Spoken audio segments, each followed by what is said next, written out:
Hello everyone and welcome back to this series of videos about PvP for beginners. Today we're going to be talking about General's gear. So this is an important video, that is why I actually switched to my main account, because in here I can show you my generals and some gear that I have, and it's going to be easier for you to understand. So there is one problem in here, and is that most people will just want to ask, what kind of gear should I put on a range general? And you're expecting an answer of in the sort of this, and that gear is good for a range general. Unfortunately, that is not how this works.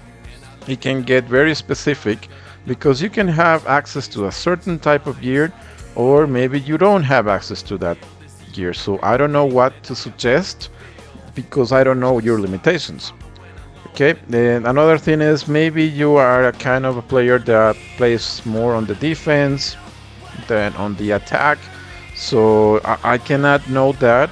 Or maybe you like to kill monsters more than you can do PvP. So if I suggest a set of gear for your mounted general, and you end up killing monsters more than doing PvP, you're gonna be mad at me because I told you to go ahead and get something for PvP instead of monsters, right? I hope you understand that. So what I am gonna be doing in this video is I'm gonna teach you how to choose the gear that you need. So let's get started. We know that generals use gear, so you put that in these squares right here, and these pieces of gear are extremely important because not only do they give you a lot of power for that general, but they also give you a massive amount of buffs. And buffs are extremely important in this game. That is why we need to choose wisely when we put gear into our generals. So the first thing is, what kind of general are you working on? Maybe it's a mounted general, maybe a ranged general. How do you know that? You can go ahead and click on this icon in the middle of the screen of your general, and you'll be able to see what that general does best. So for instance, Marco Polo is an expert at leading mounted troops. You can do that with any general. Just choose anyone randomly, click in there, and you'll be able to see what that general is aimed at. Okay, so once you choose the general, you know now that, for instance, Electra will need range gear in order to support her range skills, right? So let's get started with the gear itself. In order to make it a little bit easier to understand, I created this table in here because there are a lot of names in the game about the gear, and it can be a little bit challenging to remember them all. And let me show you what I mean by that. If you go to crafting, you can see that you have iron ring, an edge ring, elite ring, a general ring, a bunch of types of ring, a dragon ring, a Archimedes ring. So obviously you want to understand that for this series, this is PvP, so we are going to be focusing from anything dragon and above, because the champion gear or king's ring, they have a use, but it's more for maybe you want to create a champion set for your Jindeoks, and that is more for growing and gathering and so on. So we're going to be focusing on this one right here because this is for PvP.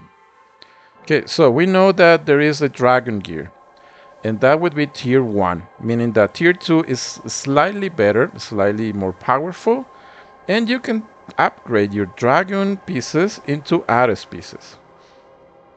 You can also upgrade from Ares to Imperial. Obviously, Imperial will be a little bit better then. It is the same for Archimedes to Parthian. You can upgrade from Archimedes to Parthian. And these tiers like tier 2, Archimedes, and Ares, they have the same amount of buffs. Meaning that it doesn't matter if you get an Archimedes piece or an Ares piece, they will both have the same percentage of the buffs. The difference will be what kinds of buffs they get. Maybe one is for range, maybe the other one is for mounted. Maybe one has double drops when you're killing monsters, you get those chests, you'll be getting more double drops, and maybe the other one has smart size. I don't know, so you'll have to check that piece specifically. And lastly, in here you can see the civilization is the last tier because it's the most powerful one. We are gonna actually start with this one. So in order for you to see the civilization gear, you have to go to the wonder, you go to civilization equipment, and in here you can see all the kinds of gears and sets that you can have for the civilization option. So there are a lot of options in here, but unfortunately these are very difficult to obtain, meaning that either you spend money in the game or you just have to be very patient in order to get one of these. There are some events in the game that will help you get them, so you want to keep an eye open for those events because they are very important. One example is the world boss, the alliance boss, sorry. If you play the alliance boss, you get a chance to get certain fragments for civilization gear, and that is going to help you get those pieces a little bit faster. So if you go to items, you can get, and you can see those fragments in here. You either get conquest fragments or supremacy fragments. It is important that you don't use them, don't open them unless you are 100% certain that you want a specific piece of civilization gear. Because once you get it, there is no going back. You cannot uncraft it, you cannot destroy it, disassemble it, and then craft it again. Once you do it, it stays that way. And it takes a long time to get these fragments. For instance, for me, it's taken me over 2 years to get 23 out of the 30 fragments that I would need in order to craft a supremacy piece. So I don't want to make a rush decision in there. So when it comes to civilization gear, make sure you know what you're doing before you craft it. Okay, let's go back to the other ones. Dragon, Ares, Imperial, Ake, and Parthian. So I'm going to be giving you a few tips in here. If you're going to craft gear, first of all, you want to go to the forge and make sure that you have a duty officer. Once you get a duty officer at the forge, it doesn't have to be a specific officer for the forge. You can use any general that is powerful enough. You put it in there and you will be getting buffs. So if you click in here, you will see that depending on the level of the officer, the buffs get even better. So try to put your most powerful general in there because you'll be able to unlock better buffs. After that, you can also go to your monarch. In the monarch, you can choose the crown, and there is a crown for crafting gear. So when you're crafting, your speed will be increased depending on the level of the crown. Don't forget that before you craft. There is also a crafting event. In case that event is on, you want to craft during that event and redeem the rewards. Something that I want to teach you in this video is what not to do. So don't craft gear randomly. Don't go to your gear and start going in there and craft randomly just because you have the scroll and the materials needed to craft. You need to plan ahead because you see that not only do the pieces have a specific set of buffs up here, which are called basic attributes, but they also had set attributes, meaning that if you would be getting, in this example, let's say you get 2 pieces of Achaemenid gear, you would be unlocking this buff right here, 10% of all troops attack. And sometimes these buffs are very important. In the case of subordinate cities, if you're working on generals for the sub-cities, you really want to get the 6 out of 6 from Achaemenid gear because it would be working with an enemy troop attack debuff, and that is very important for sub-cities. Okay, so make sure you plan ahead before you craft the gear. In case you are crafting gear for a ranged general, you would have to scroll in here, check what is better for that general. Is it better if you get a fearless Achaemenid ring or a courageous Achaemenid ring? As you can see, for the courageous ring, I don't have any ranged troops or buffs in here, right? I only have 1 debuff, and that's pretty much it when it comes to ranged troops. So the other ring, the fearless Ache ring, does have some buffs about ranged troops, which is ranged troop defense and also ranged troop attack. So obviously you want to craft this ring, making sure that maybe you are gonna be able to unlock these sets as well. So if I would craft this ring, I'm gonna make sure that I also get another piece of Achaemenid level in order to unlock this buff. The good news is you only need to have 2 pieces of Achaemenid gear regardless of them being fearless or courageous. They both work for these buffs right here, for the set attributes. I know it can be a little bit difficult, but bear with me. I know gear is complicated and you really need to pay attention to it in order to learn and choose correctly. So the next thing that I am going to be teaching you is, like I said, plan ahead, and you really need to learn about your limitations. By that I mean that when I told you here that gear can be upgraded, that means that you can go to the forge and click in here which says equipment upgrade. Once you go there, it will show you the requirements for you to upgrade a piece of gear. You can see here we have a courageous dragon ring, and we can upgrade it to a courageous Ares ring. So you wouldn't be needing a certain amount of gold, some badges, and materials in order to upgrade that gear. But also there are upgrading requirements. You need to unlock the King of Generals, which is a glory that you find in the Wonder, and it is about having 6 generals of at least 3.5 million power each. So if you don't have those generals, you don't have that requirement, you are not going to be able to upgrade a dragon ring to an Ares ring. Some of these requirements can be quite tricky and very difficult. For instance, for the dragon armor, you would need to unlock the Wonder one before you upgrade it to the Ares armor.